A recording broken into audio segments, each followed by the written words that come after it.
بعد غياب دام ل3 سنوات، عادت دولة الكويت للساحة الرياضية من خلال استضافتها لبطولة كأس الخليج في دورته 23، لتبرز دولة الكويت قدرتها على احتضان الأحداث الرياضية الكبرى رغم قصر مدة الاستعداد للاستضافة.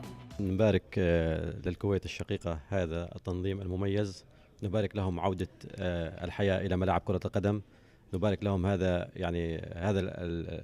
الحدث الخليجي الجميل والمميز الذي تستضيفه، وهو يعبر عن احتفال الكويت بهذا العرس وبعودتها إلى الساحة الدولية في كرة القدم. الكويت بتملك خبرات، يعني خبرات تنظيميه لسابق تنظيماتها لبطولات الخليج من قبل.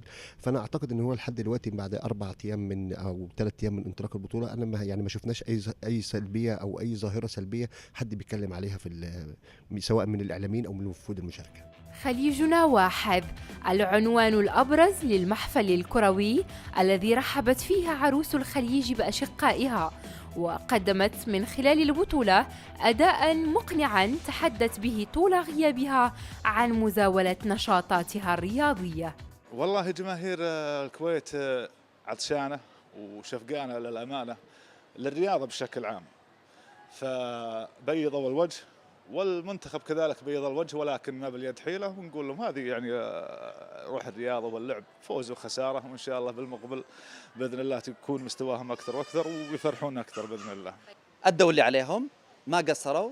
الآن أعتقد أنه السبيل الأمثل للمنتخب الكويتي أن يستمتع باستضافة الكويت لهذه البطولة، وأيضا نعول على رجال الكويت أن يحضروا أنفسهم للبطولات الجاية، ولعلها إشارة بالخير لرفع الإيقاف عن الكرة الكويتية، وإن شاء الله نعول عليهم بقادم الأزمان.